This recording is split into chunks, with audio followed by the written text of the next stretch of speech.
Yo mga idol, kamusta? Sports Talk PH nga pala. Ang bigating laban, pag-usapan natin yan mga idol. Ngunit bago ang lahat ay huwag kakalimutang mag-subscribe at i-click ang notification bell button for more sports talk.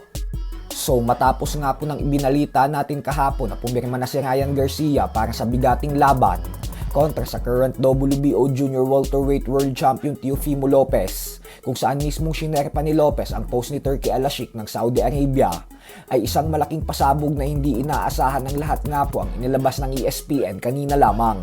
Ito po ay matapos nilang ibalita na kasado na umano ang bigating laban sa buwan ng Mayo sa pagitan ni Ryan Garcia at ng former WBA Junior Welterweight World Champion Pitbull Isaac Cruz. Ibig sabihin po niyan mga idol ay si Pitbull pala talaga ang kalaban ni Garcia at hindi si Teofimo Lopez. Isang patunay lamang po ito kung gaano din talaga katibay itong mabaho ang MP Promotions President Sean Gibbons dahil nagawa niyang ibigay kay Pitbull ang mga bigating laban kontra kay Gervonta Tank Davis, Rolando Romero at ngayon naman ay laban kay Ryan Garcia. Bukod dyan ay matindi pa po sa event na ito ay maliban sa Garcia vs Pitbull ay magtutuos din po ang former undisputed lightweight world champion Devin Haney at ang former unified junior welterweight world champion Jose Ramirez.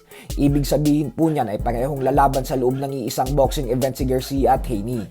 Ayon sa ESPN ay set up daw ang event na ito kung saan kapag parehong naging matagumpay si Garcia at Haney sa kanilang mga laban sa buwan ng Mayo ay agad magtutuos para sa isang bigating rematch ang dalawa para sa buwan ng Oktubre.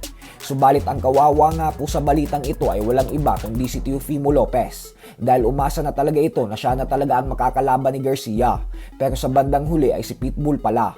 Pero syempre bago isipin ni Pitbull si Garcia ay kailangan niya munang talunin ang kapwa niya Mexican knockout artist na si Angel Fierro. Para po kasi sa mga hindi nakakaalam ay nakatakda pong magtuo si Pitbull at Fierro sa susunod na buwan sa undercard ng David Benavides versus David Morel para sa isang 10-rounder fight. Hindi din po ito magiging madaling hamon para kay Pitbull.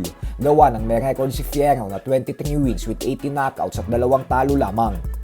Sa kabilang banda naman mga idol ay habang patuloy nga po ang paghahanda ng current undisputed super bantamweight world champion Japanese monster Naoya Inoue para sa kanyang laban kontra sa South Korean fighter na si Ye Jun Kim na nakatakdang ganapin sa susunod na linggo, ay tila sunod-sunod na naman nga po ang banat kay Inoue ng ating pambato na si former 3 Division World Champion Angas ng Pinas General Casimero. Ito po ay dahil pinost ni Casimero ang video kung saan pinabagsak ni Luis Nery si Inoue sa first round ng kanilang laban itong nakalipas na taon lamang.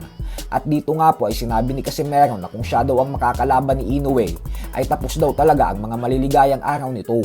Bukod dyan ay sinabi din ni Casimero na mahina daw si Inoue at na nakakahiya daw ang pagong na ito. So hindi nga po natin maikakaila na hanggang ngayon ay talagang nagiinit pa din ng gusto ang Angas ng Pinas sa binansagang halimaw ng Japan. Gawa ng hindi niya pa din nakukuha ang inaasam-asam niyang laban kontra dito sa kabila ng mahigit 5 taon niya na itong hinahamon. So hanggang dito na lang po muna tayo mga idol.